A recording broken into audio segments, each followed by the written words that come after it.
Now on a bad crack like this, you can definitely get Rambo meets Commando and attack this thing head on. You can put some caulking into that crack and then you can tighten that crack right up. You can take some trim head screws. You want to pre-drill before you put the trim head screws in, otherwise you're gonna get a huge mushroom.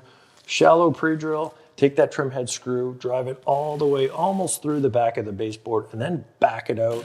That is gonna tighten up that gap beautifully. If you need a little more caulking, throw that on the seam, smooth it out, take some wood filler. You don't want to use caulking here. Put the wood filler over top of the trim head screws. Now that method can definitely make you look like a hero, but it's likely going to add an additional 70 to 80 hours worth of work. Let me show you a much simpler method on this crack over here. It's going to take about 1 minute and then you're done completely and you can move on with your life. To get the job done, you're going to need some caulking, a wet paper towel, and a 2-inch putty knife. Now for this quick fix, because we're not going to be tightening up this miter here, the material that we put in there is critically important. You want to avoid a wood filler. Wood filler is just going to crumble if this moves in the future. Even some of the cheaper caulkings like Alex Plus is not going to stand the test of time. It just doesn't have the flexibility. You want to get a caulking. It's going to be a little bit more expensive. The Dynaflex 230 or Big Stretch is going to be nice and elastic.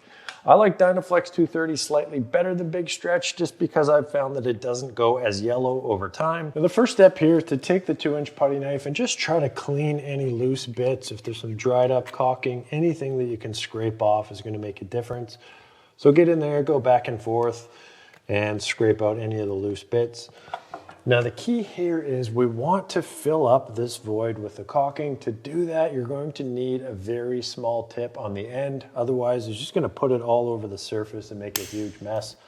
So with your tube of caulking, I like an angled tip and make it very small. I also like to put a couple of lines just so I know where the top and the bottom of the tip are. It'll come in handy, trust me on that. And then, not necessarily for this, I also like to sand a couple of ridges on the side here. If you're doing some caulking on the top of baseboards or door trim, that's going to make a big difference. It'll also help you get it a little deeper into the crack here. So get that tip all ready to rock and then jam it in here. And yeah, you want to fill up as much of the void as you can. Believe it or not, the caulking is actually an excellent glue, and that's going to help this from cracking in the future. I glued these popsicle sticks together with caulking a couple days ago, and you can see they're not coming apart. So get it, make sure you're squeezing it in there. You don't want to get too much on the bottom. If you have a finished floor, it'll make a huge mess. I like to pivot and come down from the top. And now this is the golden rule. You can always add more. So put on what you think is going to get the job done. And then the next step here is to just get your finger in there. I like to take the wet paper towel, moisten the finger down a bit, start from the bottom, jam it in, work your way up top. If you're getting a bunch of buildup, clean off your finger and then come back from the top, swipe it down. You might have to go back and forth a little bit. Now at this point here, if you have any voids, just add a little bit more caulking to the void and keep on working it with the moist or the wet finger. Once it's starting to look pretty decent, that's where you can bring the putty knife in. And if you have any areas where there's some caulking buildup in these little round profiles, you can scrape it out with the putty knife.